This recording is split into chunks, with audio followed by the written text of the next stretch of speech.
Well, a pole broke, and it's like 1:30 in the morning, so there's pretty much no way I'm gonna be able to fix that right now. Dust is everywhere.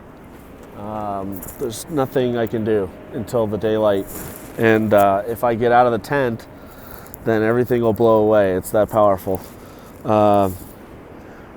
So there's nothing I can do. I just gotta ride it out right now and deal with it in the morning.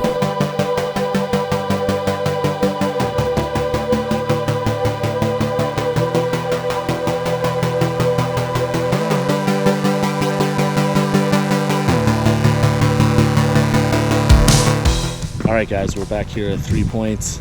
It's been a while, been busy with work, and it's been absolutely triple digits up here, even at elevation, for a couple of months. And also, I took a big trip to see the eclipse, and so that took some time out of my August. So here we are, and we're gonna do the second part of section D, part 2. Here we go.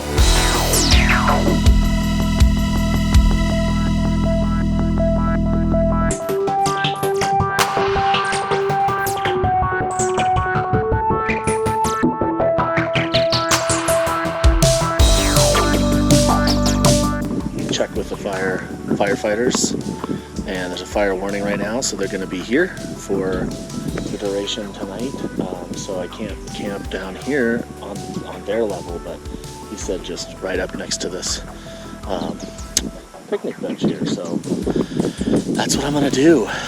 Since there's water and a toilet and trash, that's like all I really need, right?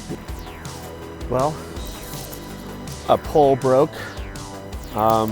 And it's like 1:30 in the morning, so there's pretty much no way I'm gonna be able to fix that right now. Because it's so windy outside that I can't pack up. Can't even open the door. It's insane. Like the porta-johns fell over. I've gotta make sure I didn't lose anything.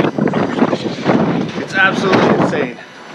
So I had to take the whole thing, just pack up the whole thing, the broken tent and everything, and just put it in just bring it all in underneath the ground cloth and just bring it in here so I can even just pack it. I can't even stand. It's insane.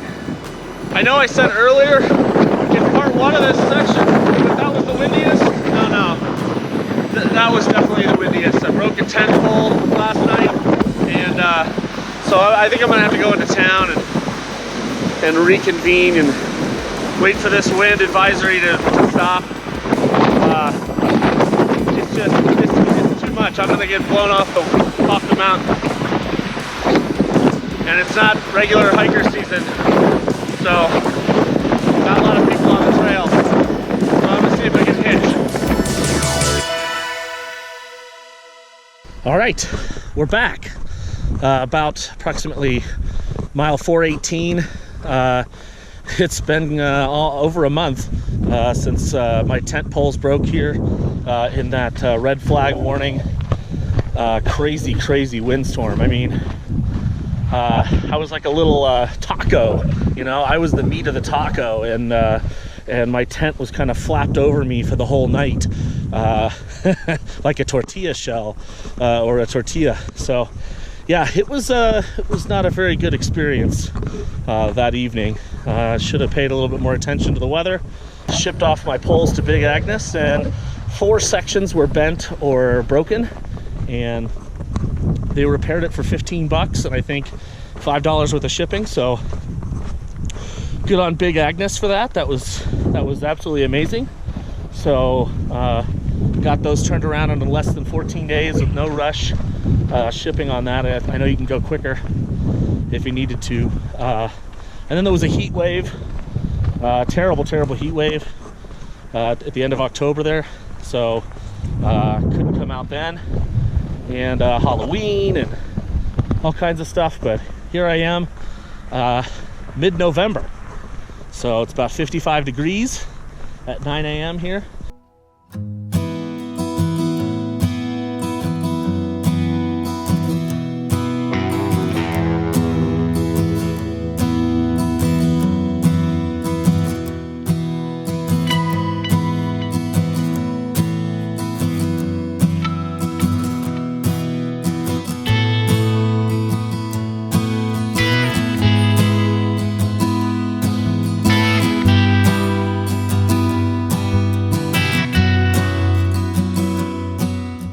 Bad night last night.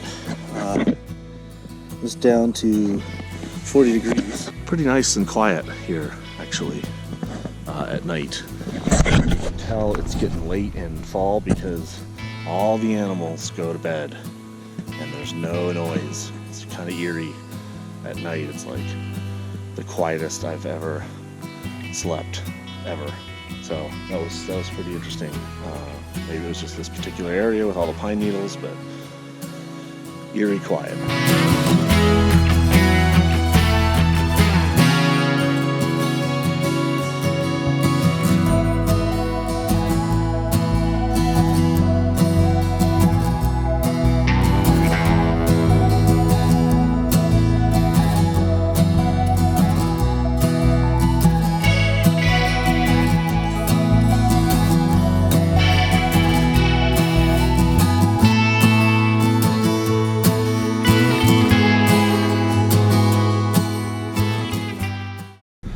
All right, I'm all packed up here. I decided to skip the KOA, get away from the road a little bit, but there is some railroad tracks right here down in the valley of the river here at mile 444.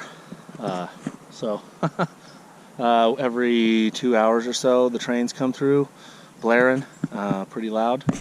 So if you want to, it would be just as noisy at the KOA, so I saved 15 bucks and stayed close to the trail. Anywho, we're going to do 10 miles today, a short one, into Agua Dulce.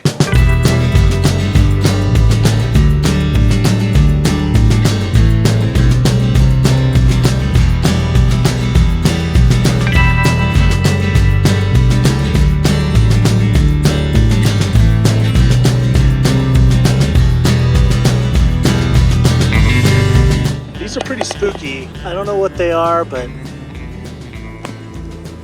hopefully they're good spirits.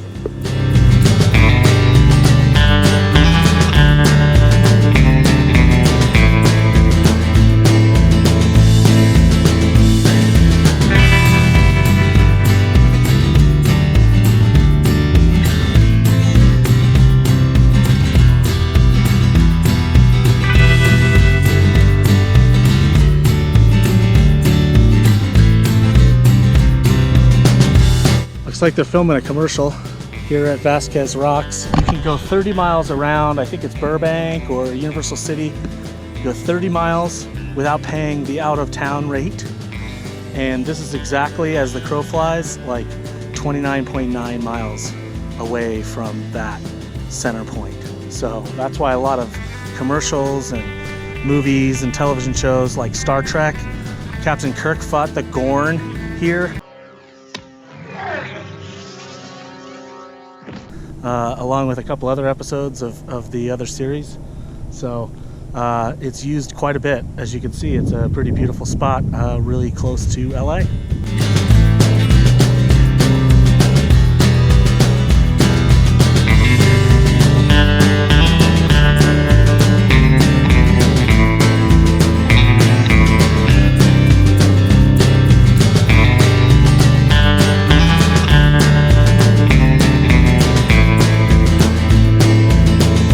This finishes section D, part 2. Section that's given me a little bit of trouble. Had to come out here twice, do that broken tent pole, but we're back and finished it. It's mid-November, so November 20th to be exact. And this is the first time I'm wearing shorts on the trip. We're at about 2,000 feet right here, and so it's definitely a section that can be done pretty much year-round, although it goes up to 6,000 feet for most of it. But and the Angeles Crest Highway may be closed over by 403, but it's definitely doable. And then from here is definitely doable. It's all under about 3,000 feet. But interesting section. The Vasquez Rocks was interesting. Water's pretty scarce. It's Mill Creek and North Fork pretty much, and the KOA. So, you know, be careful with water as always. But yeah, I guess we'll see you in section E.